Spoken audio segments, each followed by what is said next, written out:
This is episode number 88 of the Homeowners Show. Whether you're DIY or looking to hire, we're here to help you find the best information and options for you and your home. My name is Kevin Hackett, and across the internet is Craig Williams. Hello, and welcome to the Homeowners Show, where Kevin has officially changed the intro to meet the challenging times. It's about time. Yep. So if you have not yet, we need you to click the like button, click the subscribe button, click the share button, do all the clickety, Facebooky, Twitter, Instagrammy, YouTubing, sharing goodness that you can to help support the Homeowners Show. Do it now, because you will forget. End of shameless plug. That's right. How you doing, man? I'm blowing and going, man. I never know which end is up these days, honestly. Well, it sounds to me like you're pretty busy. Slammed would be the and like weirdly like just to like carpenter bees, man. Like really? Yes, like tons and tons of calls for carpenter bees. And if you've never had carpenter bees, what a freaking nuisance. They're the worst. They are, but how do you get rid of them? I mean, it's kind of a process, and a lot of people are just too lazy to actually do the process, and it just takes time. I mean, like it's basically if you've never had them, they're actually, I mean, like they're an amazing creature because better than a drill bit can drill the absolute perfect half-inch hole. I mean, just like symmetrical. It's a gorgeous hole that these guys can drill. But like if you have any sort, like the one I did today was a giant wooden pergola off the back of someone's house, and they probably had like 60 to 80 carpenter bees just demolishing the thing. Really? I mean, just drilling it into sawdust. And they're like, look, we're all in favor of the environment and healthy pollinators. And I'm like, but these guys got to go.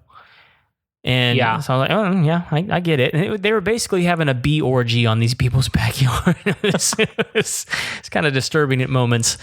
But like, if it's on your property and it's like an old piece of wood and you don't really care about it, just let them be. I mean, just like, they're actually good for the environment. They just can be really, really destructive. They're not as big a pollinator as like honeybees or even like bumblebees, because they're a solitary bee. Yeah, they're big. Oh, they're really big. Yeah. And people. Go ahead. No, we had a few in our home in Arkansas whenever we lived there, and they would come and drill into the the side of the banister on the back deck. Yeah. So they would. I don't know why they just liked that area, but it would be in the side. It wouldn't be from the top. It would be it's always from the side or from the underside. Okay, and but I would only get like one or two that I know. Now maybe more than one of them live in there. I don't know, but there can be more than one living in there, but they're typically a solitary bee, and usually if there's more than one, it's a mating pair. What you run into, and the best way I know to describe this to people, because I don't actually know the biology, I probably need to look into this a little bit more, but the way I describe it to people is they have like a genetic GPS system. And so where you have one or two carpenter bees one year, the next year could be 4 to 6 carpenter bees, which then the next year could be 10 to 15 carpenter bees. And it's not because all of a sudden your place has become popular. It's because as they've procreated and created more bees, their genetic GPS keeps bringing them back to the same place because that place has been favorable for procreation. And so the one I walked into today, I mean, it was obvious I'd been going on for years. Wow. And they just, decided to finally deal with it. It's weird because whenever you look at it, you're like, where did that hole come from? Yeah, because I mean, it literally looks like somebody drilled it. Yeah. And like you said, a half inch, it's big. And you never see them do it. I don't know what they're, when they come in. I've watched one do it. It's a pretty slow process. They end up picking the places that they pick because the wood's softer and easier for them to, basically chew through. Yeah. So like your aged pines, your cedars, things like that. Okay. Things that people typically build back decks with. Yeah, absolutely. That kind of stuff. Yep. So, yeah. Okay. Well, good. Well, you had some carpentry work recently done at your house, right? Yes, I did. In the most rudimentary fashion. Yeah. Yeah, we had. So, did we talk about this on an episode recently? I think we talked about the tree being dead. I don't know. Okay. Yeah. So anyway, we had Samir from Greenscapes come in and take down the dead tree, trimmed up 3 fairly large, like 6-inch in diameter limbs that needed to come down that were hanging over the house. He also put some sod down that I'd taken out part of a flower bed, and so put some sod down, which it's looking really, really good. So, yeah, we got that all done, and man, I tell you, I need to go back to the office so I stop working so much. Like, I mean, it's careful what you wish for, my friend. I know, because like, I don't know. Maybe this is just me, but I'm kind of, first of all, I'm a pretty extroverted type of person, but I've found that I've really enjoyed the time being quarantined. Yeah. I've enjoyed the time with my family. I've enjoyed the time just kind of not feeling rushed about anything. I've been relaxed and not stressed out about stuff. Like it's been really nice. I've honestly kind of wondered about folks that are upset and angry about the quarantine. If it's a money business issue or if it's they don't like their family issue. It could be either or both, or maybe some other things. Compounding issues.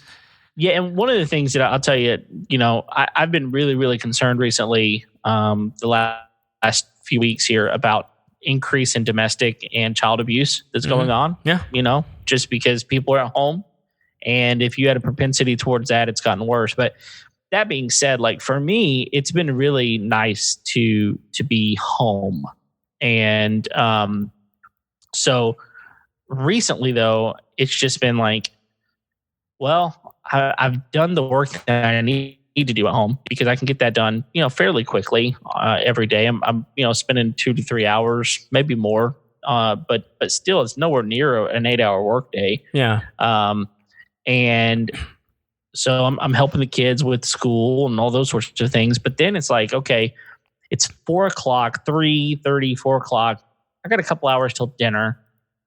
Maybe I'll just go outside and do some work. And I wind up working. Like today, I was trimming some bushes and doing some other things. It just needed to be done, But it was.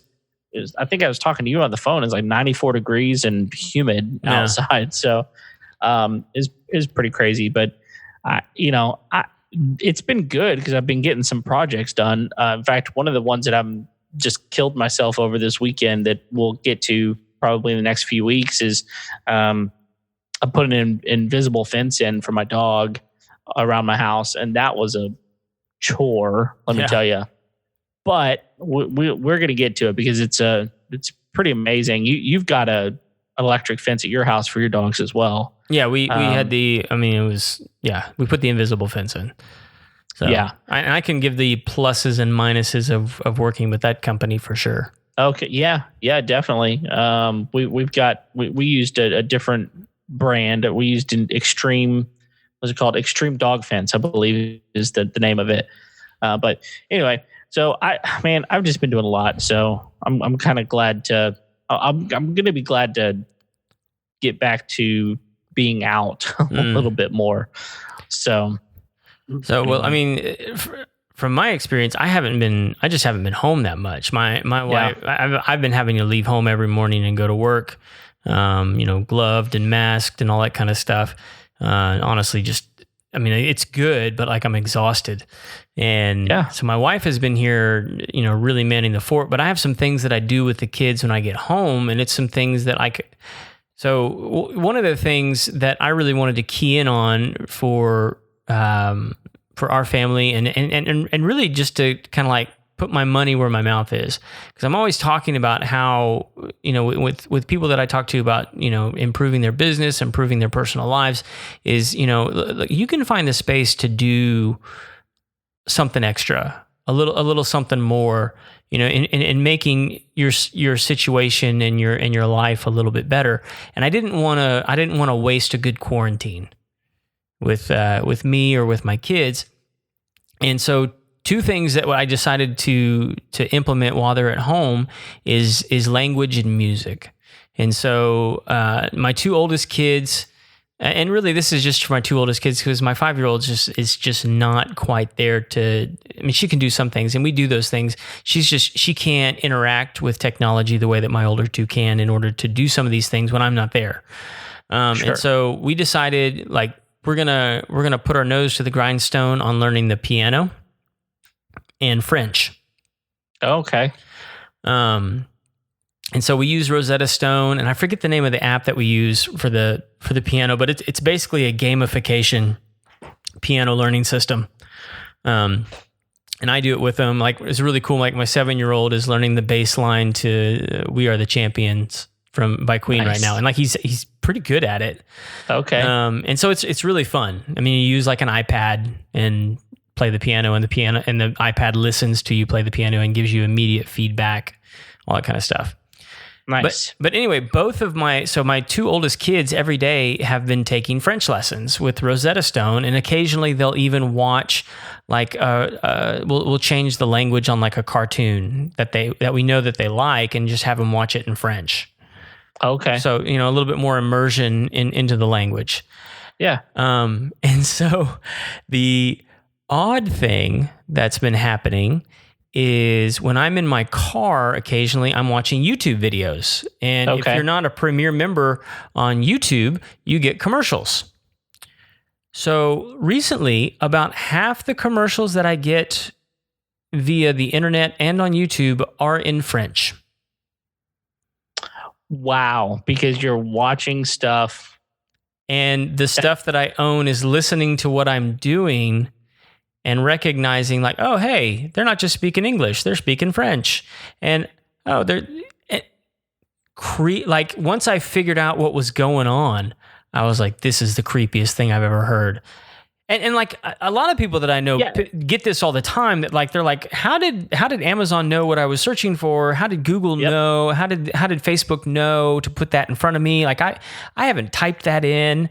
And it's like, no, you said it out loud, and your Alexa heard you, or and most people don't realize that, like, your iPhone and some of your smartphones, those microphones are on all the time. And if you give them permission, they are always listening. Right. And, oh, dude, it creeped me out so bad. Yeah, there's a really funny meme that I saw not too long ago. I may have mentioned it to you, but it was there's two pictures. The top one was this really old, 50s type picture, and there are two people talking on their rotary phones, right? Right. And the one lady was telling the other lady, "Hey, why don't you come over to my house? Because I'm afraid that they've tapped my phone." Right. Mm-hmm. So the bottom picture says, "Hey, wiretap, order me a pizza." And so it's just this whole thing about, like, it's always listening. And, I think our friend back in episode like number 2 warned us about internet security stuff. And I mean, it's real. And I mean, maybe you're okay with it, but it is. I can imagine that it was pretty creepy if you started getting stuff in French. You started going, "Oh man!" It wasn't creepy at first. I was like, "Well, that's stupid. Why is it playing?" And then it kept happening, like not just like 2 or 3 times, like a bunch. And I was like, "Something." Oh, yeah, that's weird. That's weird. It's. Well, but it's one of the smartest marketing tools ever. Yeah. Right. Yeah. I mean, whenever you're scrolling Facebook and you start getting ads for stuff you've looked at on Amazon, it's like, wait a minute. How do they know? Are they in bed together? Not exactly. but they do like to push each other's business. Yeah. You know? Yeah, absolutely. So yeah. Anyway, today we're going to do a fun game, kind of a redux of a previous episode where we each went through our top 10. And I forget what exactly was the top 10. It was the top 10, was it the top 10 must-haves in the home? Is that what it was? Yeah. And so those episodes went over really well. Y'all seem to really enjoy those. And so Kevin and I had been talking about doing them a room specific. And so in order to make it a little more difficult on Kevin and I, we decided tonight, and we haven't shared our lists with one another, so this is going to be completely spontaneous, but we're going to do our top 3 must-haves in the kitchen. Yep. This is tough. Top 3? Top 3. Okay, appliances. If I were to go through right now, I promise you, if I were to go through and number the appliances in my home, yeah, just in the kitchen, take other places out, just in the kitchen, the number of appliances I've got, I bet it would eclipse 15 or 20. Just in the kitchen? Yeah. Jeez. I mean, you think about everything from, a refrigerator down to the coffee maker and everywhere in between. Like, there's a lot of appliances. Yeah. And we've even got really some obscure ones that a lot of people probably don't have. Like, we've got a bread maker. In fact, we've been making quite a bit of bread. That's just lazy. Well, no, it's not. Actually, it's way more difficult than buying it at the store. That's lazy. Well, I mean, using a bread maker is lazy. I mean, just knead it yourself, dude. No, I need a machine to do it for me. It's an awesome process, actually. Put all the ingredients in, come out with a loaf. Well, spoiler alert, I bet you the bread maker doesn't make the top 3. It's not making mine either. But yeah, we've got, dude, in fact, I might go through and count them when we're done. Because I'm curious now. We've got a bunch. I promise you. We've got a bunch. Yeah. So anyway, we're gonna start at number 3, and we'll work our way to number 1, meaning number 1, the most important one, I guess, that you and I deem as the most important. Yes. So I'm gonna make you go first, though. You're gonna make me go first. Yeah. All right. If I'm going first, I'm gonna go with, as my number 3, I'm gonna go with the combo stove and oven. Oh, number 3 is number 3. Oh, wow. Absolutely. That's far down the list, I think. for you? I think for a lot of people, the cooking, like stove and oven, is gotta be high priority. Well, I would think so. Yeah. Well, I mean, it's really important. But let me give you my, and this will probably make sense later on in the show. But I can build a fire. Sure. I can light some charcoal. I can gather some sticks. I can make a spit. I can cook food. But yeah, if I have to eliminate everything but 3 things in my kitchen, I want an oven stove combo. I agree with you. So now, 100%. Would I much rather have a double stack oven and then a single set of burners? Absolutely. But if I'm down to 3, I'm going to cheat and get that combo. I'm with you. The problem is I don't have one of those currently, but I did before I moved here. It's just what I inherited whenever I bought the house. Right. But I'm with you. In fact, I like to I have an egg grill. Right. And we talked about grills. I don't know. That was probably somewhere in the 40s back there. And so I've got an egg. The great thing about the egg is you can grill with it, you can smoke with it, and you can also bake with it. Right. So I've actually baked a casserole on my egg before. Mm-hmm. I've seen someone bake eggs on them before. So, there's a lot of things you can do with that, but man, when it comes to just the ease of being able to cook, yeah, that's a really important one. And do I need to specify gas or electric? Oh no, that's an easy. I mean, for me, it's easy. I think some people, I know that there's people out there that prefer electric for whatever reason. No, you do a dual fuel. Dual fuel. Dude, I'm serious. That's what we had in Arkansas. We had a dual fuel. We had it was a gas range. It was a combo. Right. It was a gas range and electric oven. Uh-huh. And if you watch most any Food Network type of show, their cooktop is gas and their oven is electric almost always. Well, so here's the caveat for me, because this is pretty important. I know exactly where you're going. I'm okay with dual fuel because I'm cool with electric in the oven, but is the broil feature gas? No, if you have an electric oven, you cannot have a broiler that's gas. Okay. I don't think so. I think that it's. Then I'm completely out. Gas oven all the way. Yeah, okay. So tell me your reason, because I think I know what it is. I can just get a better char on things with the broiler if it's gas. Yeah, I mean, and it's just going to taste better. I mean, there's a couple things to think about there. And at the end of the day, I can still cook. That's what I thought your number one was going to be. Without electricity. Your reason. That was going to be a reason to me. I thought that was going to be a reason, because if you run out of electricity, run out of it. If your electricity, if it goes out. It's a possibility if you're on a home battery, all right? Okay. But if your electricity goes out because of lightning, for example. Sure. You still cook. Right. If you have gas. I'm completely with you on that.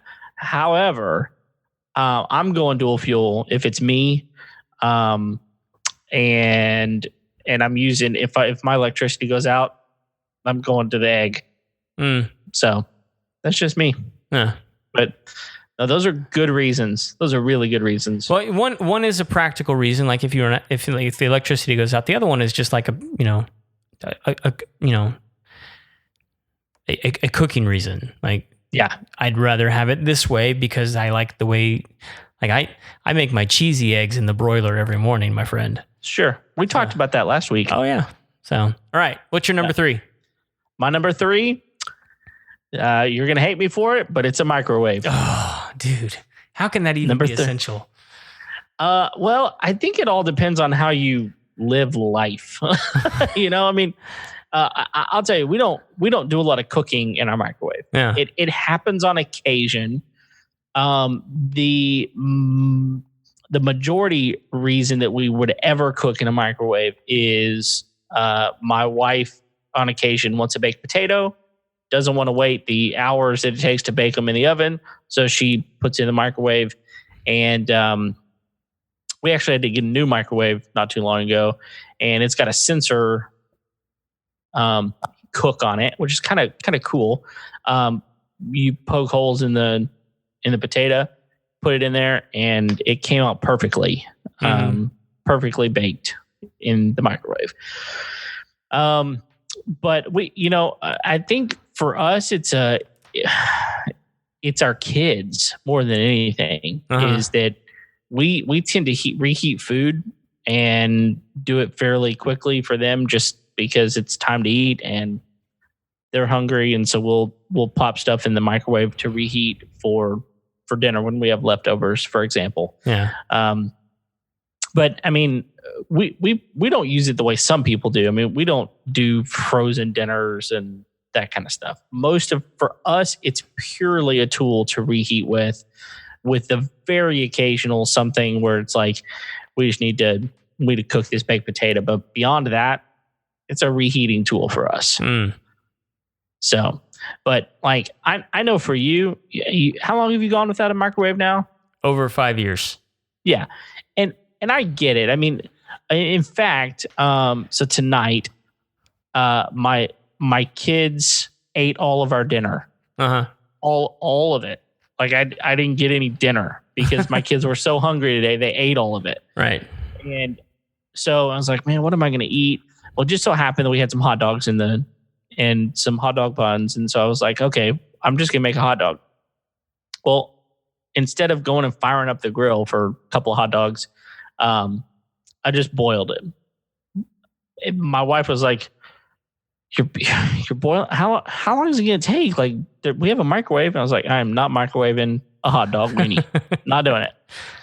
So, I mean, I get it that like there's a lot healthier ways to live than not using a microwave. Yeah. They also take up a lot of space in your house. And I know you and I were talking whenever I told you I was buying a new one. Because what I really want is I want one that's out of the way. It's like, up over it. We even have a space. It doesn't have to be above the stove necessarily.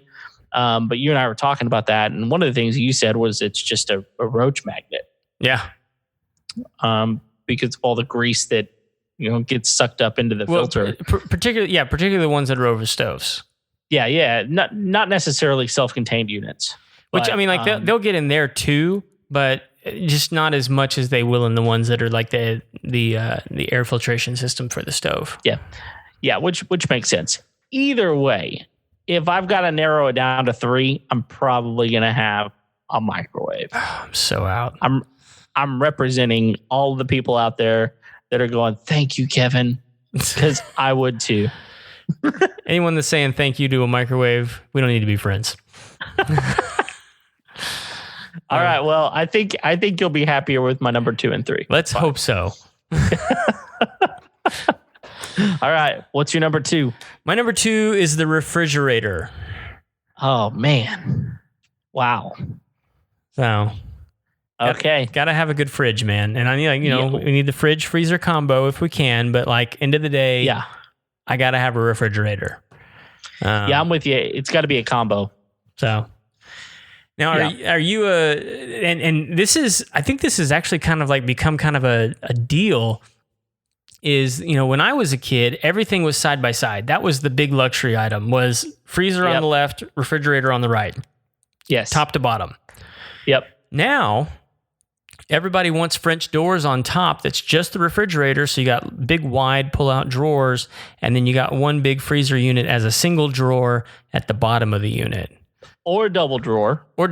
Yeah, they do have those. Yeah.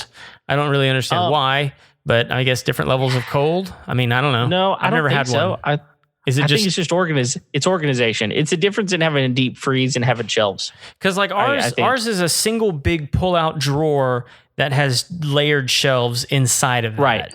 Sure. Which is essentially the same thing. So for me, we have the side by side. Freezer on the left, refrigerator on the right. Yes, and that's not what we've always had. When we got married, the first refrigerator that we had was the freezer on top. The 2 doors. Oh yeah, with freezer on top. The small door on top and big door on the bottom. Okay, yeah, right. We had one of those old too. School. Yeah, they're usually brown.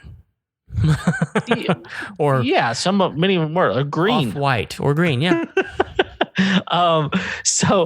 We had that first. Avocado, Kevin. Okay, sorry. Excuse me. So then we went to a side by side. That's a really cool story. If I haven't ever told you about how we got our first side by side refrigerator, we need to have that conversation offline sometime. And then when we moved into this house, we had to sell our previous house with the refrigerator. It was kind of part of the agreement. So when we moved down here, we bought another side by side. Part of that was just size. We needed something that would fit the space that we had. And those French door ones seemed to be a little bit larger most of the time. And so we didn't go with that. And plus they're more expensive. Oh yeah. So we didn't go that way. What's really interesting is my mom was here last weekend or a couple weekends ago now. And she was saying that if we ever got a new refrigerator, we have to go with the French doors. She was like, you can put so much more stuff in them. You can fit more stuff in them. They organize so much better, those sorts of things. Which I will tell you that going from the old school refrigerator, the one with freezer on top, fridge on bottom, to a side by side, man, you almost have to buy new containers. Yeah. To stack things differently than you had to in the old old way. And so I think she's probably right when it comes to like putting casserole dishes or large jugs of things in the French doors. I think you can probably fit more items in those than you can the side by side. What are your thoughts? Because I know what you have is different than what I have. Yeah, no, I kind of agree with her. I mean, it just kind of depends on what you're putting in there. I mean, like my main purpose in picking the fridge is like I need the ability in order to preserve food longer than it just sitting on my counter. And I'm all for fresh food, but I also love cheese. And and I like really nice cheeses, and I need somewhere to store those and I don't have a cave, so refrigerator. But when it comes to like the difference between side by side and French door, like, man, I can fit like a supersized pizza sitting flat in this refrigerator, and it's not an issue. And so I just why are you not eating that supersized pizza? That's the question. Because I'm not fat. Oh, well. So sorry, fat people. I'm not sorry. Just put the slice down, all right, and go walk a lap. Put all 8 slices down, actually. Yeah. So no, I mean, so because we send it to the kids when there's actually school, when we want to pack their lunches and we don't actually feel like packing lunches, we send them with the leftover pizza. It just stores a lot more, honestly. Yeah. I think you're right. I think at the end of the day, you can put more in them. And like, now that I have sort of that model, inversed, you're in the refrigerator a lot more than you are in the freezer. At least I am. I'm in the fridge a lot more than I am the freezer. And I think that's more of a cultural move, because I think in the 80s, early 90s, people were going to the freezer more because the frozen food was a big deal. Yeah. And now fresh food's more of a big deal. And so you're in the fridge a lot more than you are the freezer. I mean, the freeze is really more of a place to like put meats and frozen vegetables, and not necessarily like prepared meals. Although I'm sure there's still people that do that kind of stuff and buy, frozen dinners and different things like that. And, if that's what you have the space for, Godspeed. Yeah, no, I'm with you. The thing that I'll tell you, the luxury that I would really want, I think I want the separate milk door. Oh yeah. That's been huge for us. Oh, dude. Like, just, I didn't realize y'all had that, but just having the separate milk door to where you don't have to open the refrigerator every time, let all the cold air out just to get a, glass of milk or something. Yeah. Would be great. Well, no, we don't have the separate milk door, but we have like the separate milk shelf. Okay. In the door. No. And I know what you're talking about. We don't have that. But I'm talking about like a door inside of a door. Right. But yeah, we have a separate milk shelf too. That thing stays full. Thankfully, we've got awesome neighbors. Have I even told you this? So our next door neighbors, I think I mentioned before, they work for a milk plant. Right. And for the last 8 weeks, so for the last 7 weeks, they have, they've brought us 2 gallons of milk every week. It's been awesome. It's been awesome. So, all right. Ready for my number 2? I'm ready for your number 2. Well, it's a little anticlimactic because my number 2 is the stove oven combo. It was just higher up on the list than mine. Yeah, that's why I said I thought that number 3 was pretty low. It makes me real curious what your number 1 is.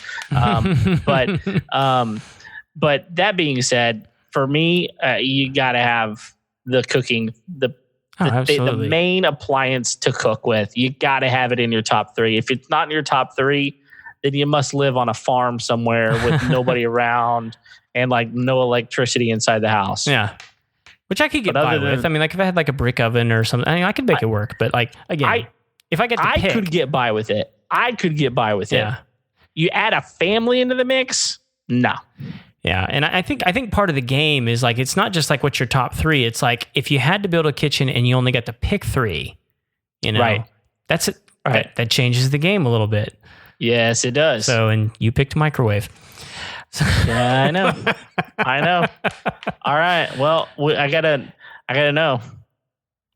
What's your number 1? Well, before we get to number 1, Oh, something we're else. gonna make people wait. Well, yeah, we got to be dripping with anticipation, and what a lot of if we're going with the top three, number one in our hearts is going to be Paul the plumber. Every time. And if you're going to have a kitchen, let me tell you, you're going to need to talk to Paul, because eventually something's going to leak. Some moron from some box store company is going to hook up something wrong and make a big mess in the kitchen, or make a big mess in the laundry room, or make a big mess in the bathroom. And you're going to need a qualified professional to come in and make it right. And Paul the plumber is your guy. And he makes it really, really easy to book things. You can book them online on their website, which I will let you give in just a minute. You can book them on Facebook. You can even do these virtual tours that we've been talking about, which is unbelievable. Yeah. You can get like on FaceTime or Skype or something and show them what's going on in your house, and they show up ready to go. Yeah. Saves you time. Get your problem solved quicker. That's right. So, and I actually have their card info. there. I'm gonna pull the card up, and everybody can see it right there. Can you see that, Kev? There you go. Yeah, I got it. There's the lovely Deborah. And you can reach them over at 832-521-3252. And you can email Deborah at deborah@paultheplumberllc.com. And again, the website is paultheplumberllc.com. Give them a call today. Get all your plumbing needs taken care of. And whenever you do, mention that you heard about it on the Homeowner Show. Absolutely. So, what's your number one? Number one, sink and faucet. That's not an appliance. It absolutely is an appliance. No. An appliance is something that has to like get fuel from somewhere, doesn't it? Water is the fuel, my friend. Okay. I think that's it. I think you're shortchanging yourself on that. Well, let me ask you this. Would you want a kitchen without a sink and faucet? No, but I don't think that's an appliance. I think it absolutely is an appliance. Okay, well, then I think you just ruined a lot of people's world on this top three thing. Good. I'm good with that. I'm sitting here going, is he going with dishwasher? Is that the one he's going with? No, I'm not going with dishwasher. Well, I didn't think so. But I'm going, what is number one if number two is refrigerator? And I'll tell you, man, like if I'm cooking in the kitchen, 80% of my time is spent right around the sink. Absolutely. I 100% agree with you. It's sanitary. It's where the water, I'm not going for a bucket of water. Okay, now where I can get on board with this is if like you have a disposal in it. Well, maybe that becomes the appliance that, I don't know, man. I'm still having a hard time with sink and faucet being an appliance. Just because it's not electrical or gas doesn't mean that it's not mechanical. It's absolutely mechanical because it brings water into the kitchen. So it also removes water from the kitchen, so it allows everything else to remain clean. Okay, well. If you want to get technical with me, it's a rudimentary dishwasher. Well, yeah, you're going to use it for dishwashing, I promise. That's how you get away with not having a dishwasher in your top three. Yeah. Otherwise, I'm taking it outside and using the hose, and I don't want to do that, especially since my kitchen's not on the first floor. Or the second floor. Yeah, that's right. Or the third floor, consequently. It's not on the third floor.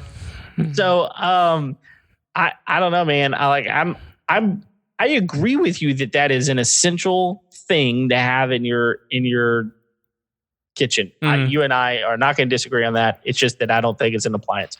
I need someone who's an appliance expert to tell me that a sink and a faucet is an appliance. All right. But anyway, weigh in, internet and audience. Yeah, I need to know, is it or isn't it? Because one of us is right and one of us is wrong, and Craig's going to be really disappointed to be wrong. So we need to know. Well, I need to know. You all can jump on Team Microwave if you want, but you'll get cancer before I do. Yeah, we'll be dead by then. Well, dude, my number one is a refrigerator. I think that's a fair pick. Yeah, I mean, to me, I can do without a lot of things, but something to store my food in is right at the top of the list. I can live with cooking my food however I need to, cleaning my dishes however I need to, blah, blah, blah. I can get through all of that. Having a place to keep food for more than a day or, more than a couple of hours sometimes, I've got to have the refrigerator. That's number one for me, without a doubt. Well, and occasionally you can have running water from the refrigerator. Oh, absolutely. I would not wash a dish in it. But maybe you could like rig up the ice dispenser to be like some other kind of dispenser, and you can, I don't know. I'm just using words now. That is what we do here on the show, is use words. So yes, well done, Kevin. We do. Thank you. Well, I didn't mention a lot of appliances. There's a lot of appliances we didn't mention. I mean, and we'll let your imagination run wild with that. And maybe you have your own list and would like to share it with us. We'd love to hear from you. What would be your top 3? Yeah. Now, let us know. Don't submit it to Kevin, because he's just going to tell you that why your answers are wrong and why they're not actually appliances. And then he'll tell you how you need to squeeze the microwave into that list somehow. Not the microwave we got. It's too big, but it works. It works. So, do you wear like one of those X-ray vests when you turn it on? No. You should borrow one of those from your dentist, man. Yeah, hey, can I borrow that? Why? I need to microwave a potato so I don't kill myself. I haven't died yet from microwaving something. and if that's the way I go, listen, it happens. If you do, I'm going to make fun of you at your funeral. Please do. I'm completely fine with that. Like your wife's going to be crying and be like, I tried to tell him. Yeah. Hey, that's the ultimate I told you so moment. I'm taking full advantage. Bless his heart. Oh man. Well, send us your top 3. I want to hear what they are, and please try to settle this argument between the Craig's number 1. But man, I'm just glad that people out there are still downloading. Hopefully you're getting your quarantine fix of the Homeowner Show, and we're going to keep pushing episodes out every Tuesday, no matter what, rain, shine, sleet, snow, quarantine, COVID-19. We're like the mailman. Yeah. Plus, we may have even taken that oath. Yeah, maybe. Either way, thanks for downloading, sticking with us through this crazy time. Hopefully, we're going to be coming out of it before too long. Craig, what else? That's it, man. All right. Great show. Despite the microwave. It's fantastic. I'll take that out in editing. Don't worry about it. No, you don't. All right, guys. Thanks for staying with us today. Hope you have a great week. Until next time, we'll see you later. See you.